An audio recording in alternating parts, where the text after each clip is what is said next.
오늘 우리에게 주신 말씀은 우리 시편의 15편이 되는 성전으로 올라가는 노래인데 그 중에서도 5편은 다윗이 지었습니다. 오늘 우리에게 주신 두 편의 124편, 125편의 말씀 중에 첫 편은 다윗이 지은 시입니다. 지금 제가 여러분들께 30초의 시간을 드리겠습니다. 무엇을 생각하냐면 조용히 내 지나온 과거를 생각하면서 그렇지, 이런 때가 있었네. 이때 주님이 나를 도와주시지 않았더라면 나는 어떻게 되었을까? 내 인생에서 가장 소중했던 주님이 내 생명을 구원하셨던 그때를 생각해 보시기 바랍니다.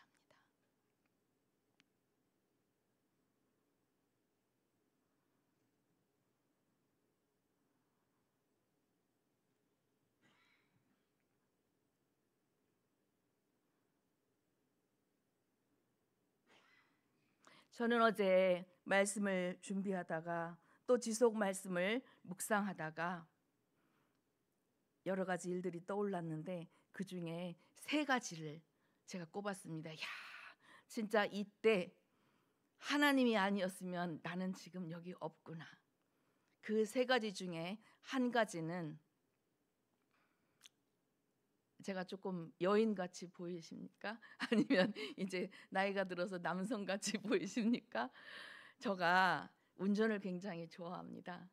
그래서 부여회까지 3년을 운전하면서 다녔는데 아이들이 2명이나 있기 때문에 맨날 아이들 챙기고 나면 어머니, 지금 누워 계신 어머니께서 많이 챙겨주셨는데 그래도 저도 엄마잖아요.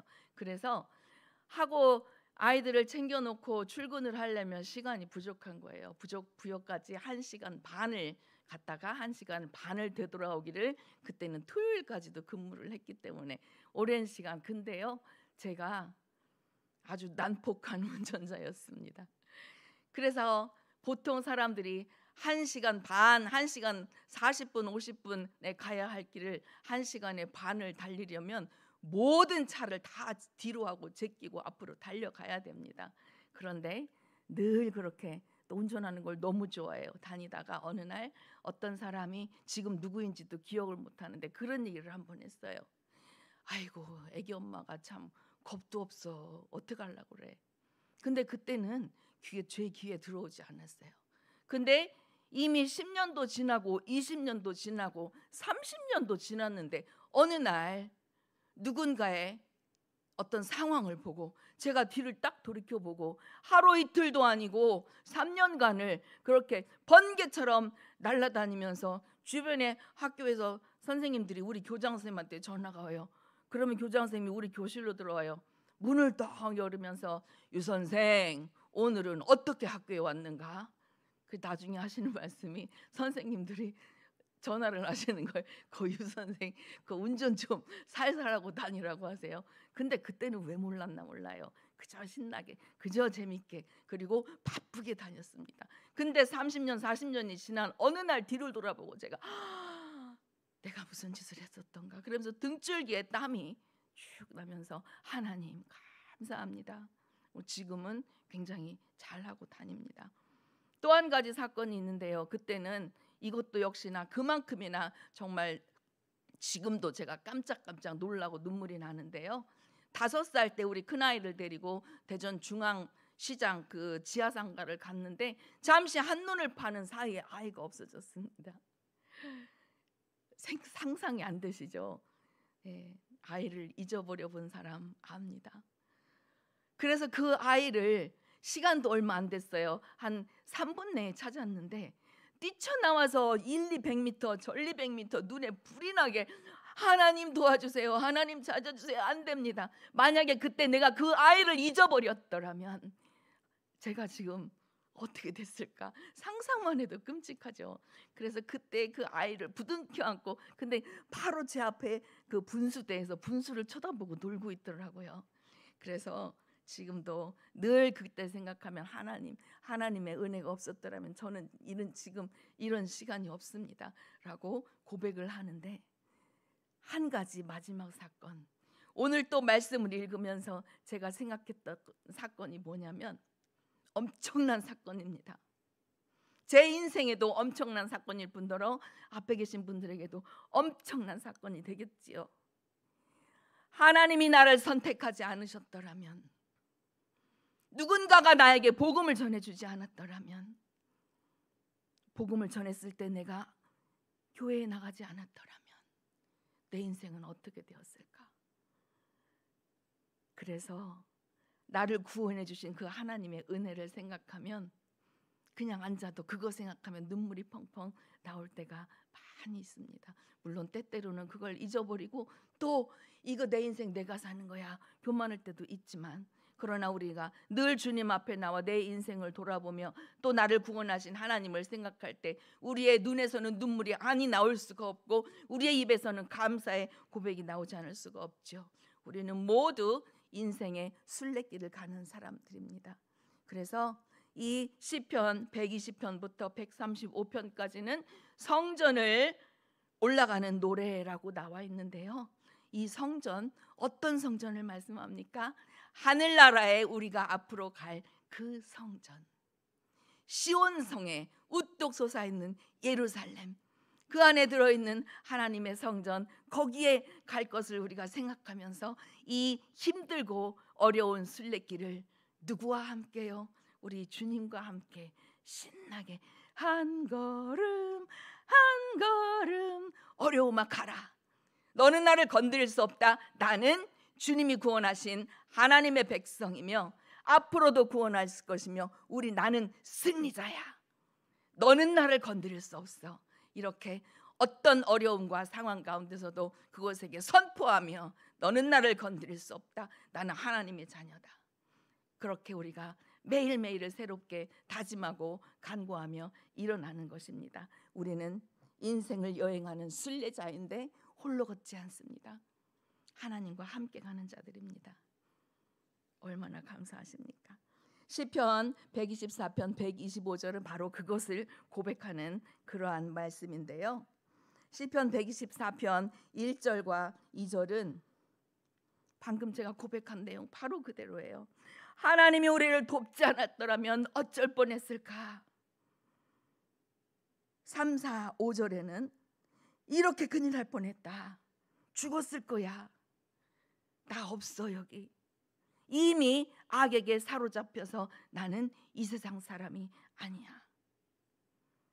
그런데 하나님이 때마다 시마다 우리가 어려움이 있을 때마다 주님 앞에 아버지 저 이제 어떻게 해요? 눈물 흘려 소리질러 간구하면 하나님께서 또 우리를 일으켜주시고 살려주십니다.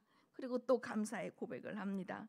그래서 우리를 살려주신 그 하나님을 마음껏 찬양하는 그런 절이 바로 5절, 6절, 7절, 8절입니다. 그리고 나서 바로 시편 125편으로 넘어가면 다시 한번 말하지만 하나님이 우리를 돕지 않았으면 어쩔 뻔했는가? 이 말씀은 하나님이 우리를 끊임없이 인도하시고 보호하셨다. 그래서 내가 지금 주님과 함께 순례의 길을 씩씩하게 걸어간다. 나는 그 하나님을 찬양한다. 이것이 124편이라면 125편에서는 또 뭐라고 합니까?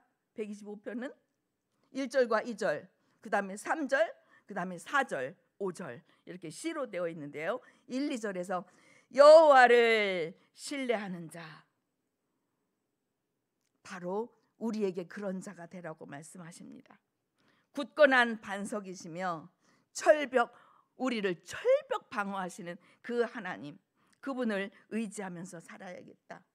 그리고 3절에서는 운명을 말하는데요. 의인의 운명이 있고 악인의 운명이 있습니다. 우리는 어떤 운명에 설 것입니까? 이것은 대답을 들을 필요도 없습니다. 이 자리에 이 새벽에 하나님을 만나겠다고 나온 우리 모두 이 시간에 새벽을 깨워 SNS를 통해서 또 하나님의 말씀을 붙잡는 우리들은 바로 의인에 속한다고 하나님이 말씀하셨습니다. 내가 너를 거룩하게 하노라. 거룩하지 않으면 우리는 이 자리에 올 수 없습니다. 그러나 내가 거룩한 것이 아니라 나를 둘러싸고 있는 내 안에 계시는 우리 예수님이 거룩해서 내가 거룩하니 너희도 거룩하라, 이렇게 말씀하셨습니다.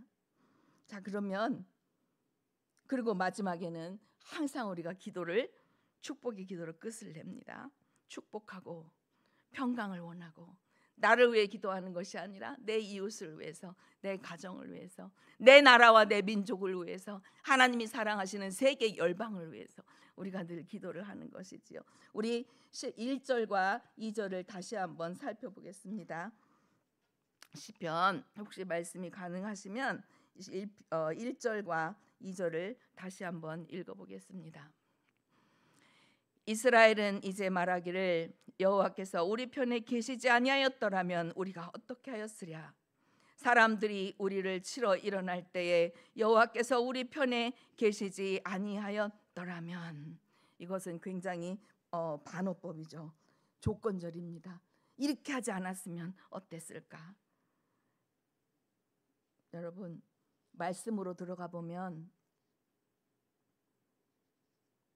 이스라엘 백성을 하나님께서 400년 동안 애굽에서 종되었던 곳에서 나오게 하셨죠. 나오게 하신 하나님, 그것을 감사하며 모세를 따라 푸른 꿈을 꾸며 이스라엘 백성은 가나안을 향해 나아갑니다. 얼마 갖지 못해서 홍해를 만납니다. 홍해 가운데 이제 어찌할까, 이거를 어찌할까. 앞에는 우리를 삼킬 듯한 홍해 바다가 있고 뒤에는 이 이스라엘 백성을 내려보낸 그것을 후회하며 힘차게 그 이스라엘 백성들을 다시 잡아다가 노역을 시켜야만 하는 애굽 군대가 있습니다. 그래서 그들이 들어올 때 하나님께 이들이 모세가 기도를 하죠.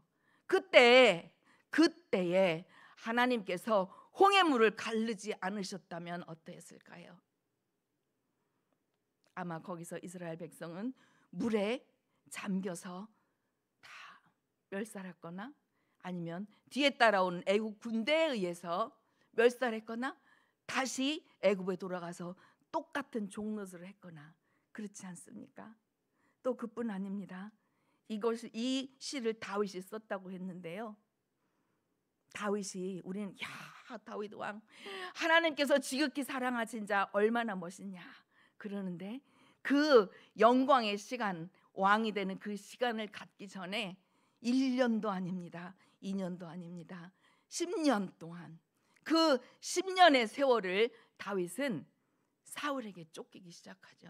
다윗이 무슨 잘못을 했습니까? 다만 하나님께 기름 부음 받았다는 그 이유 하나만으로 사울은 그의 평생을 이 다윗을 죽이려고 쫓는 것에 몰두를 했지요. 다윗은 그 사울의 손아귀에서 벗어나기 위해서 눈물을 흘리며 여기저기 방황하는 자같이 되어 유리하고 다녔는데, 그러나 그 어떤 순간에도 다윗이 붙잡은 것은 하나님이었으며, 주여 내 대적들이 내 생명을 찾나이다, 나를 구원하소서.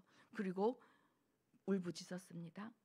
그래서 그 세월을 살아 하나님께서 이제 때가 되었다, 하나님의 때가 되었을 때 다윗은 왕이 되지 않았습니까?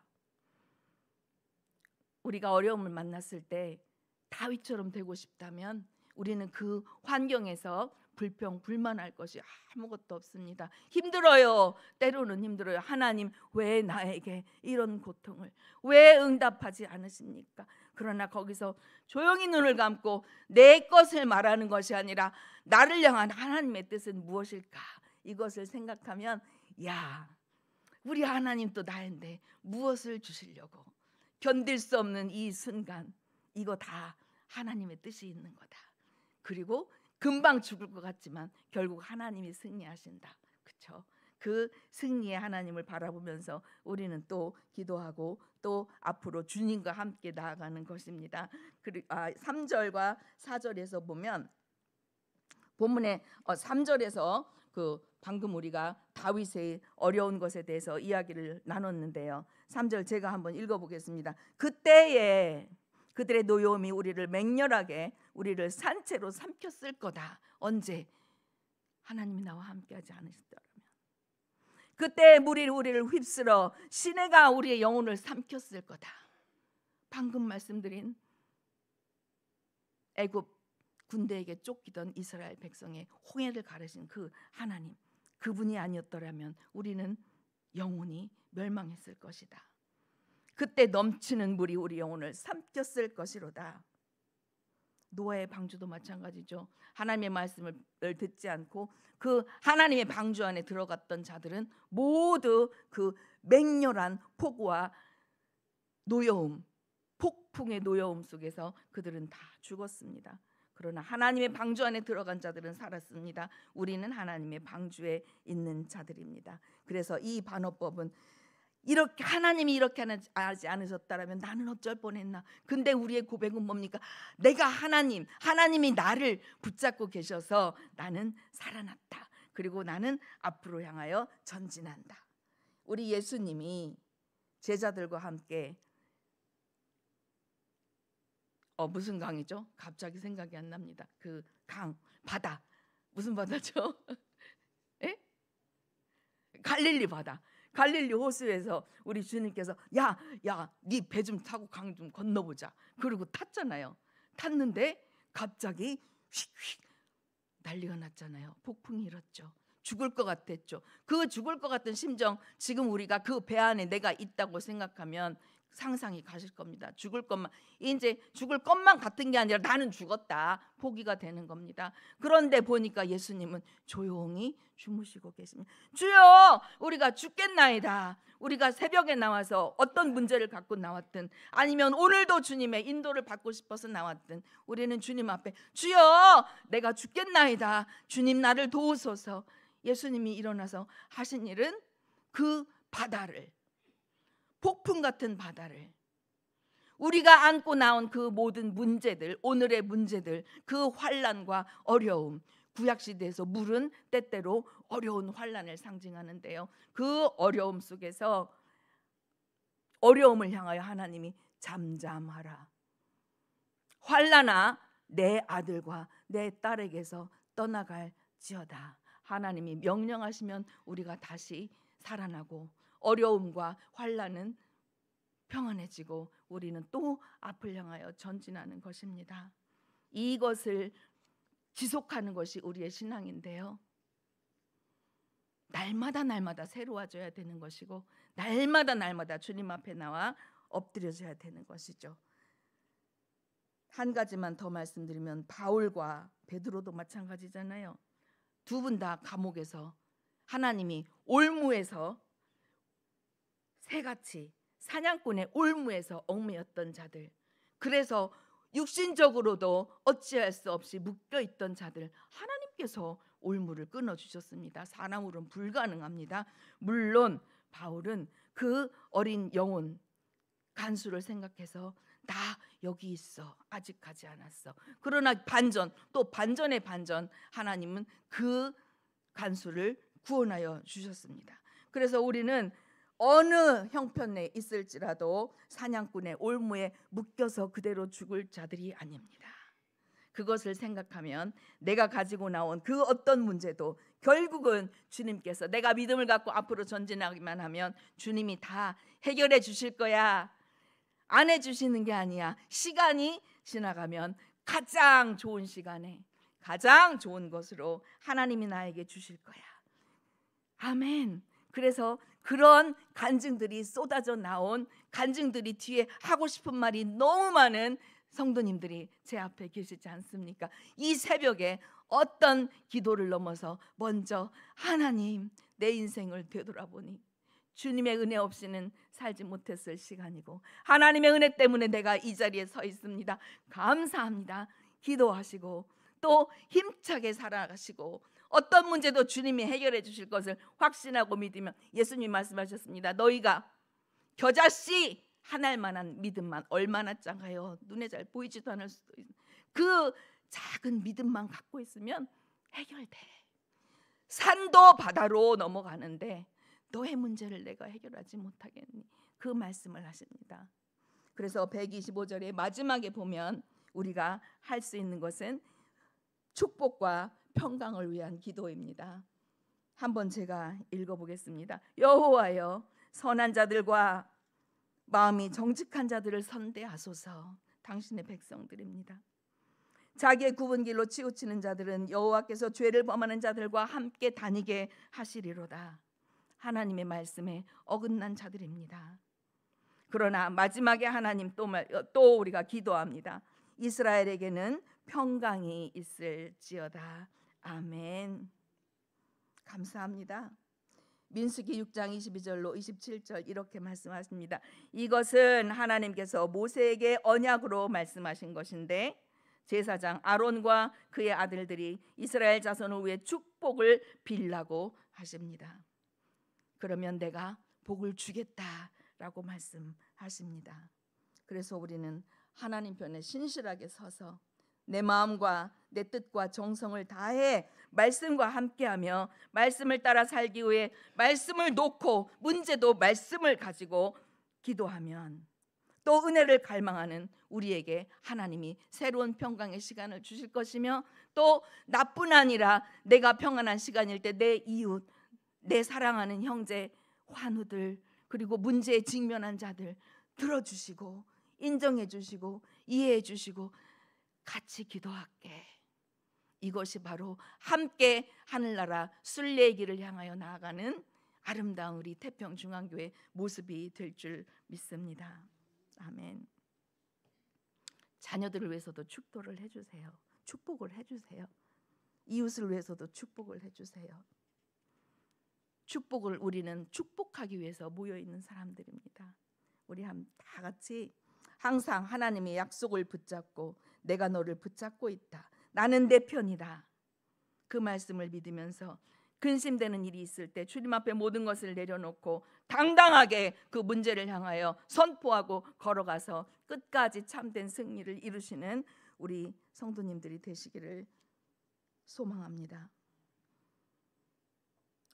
그분 우리 주 하나님, 우리 주 예수 그리스도께서 우리에게 오늘도 힘을 주시기를 원하십니다.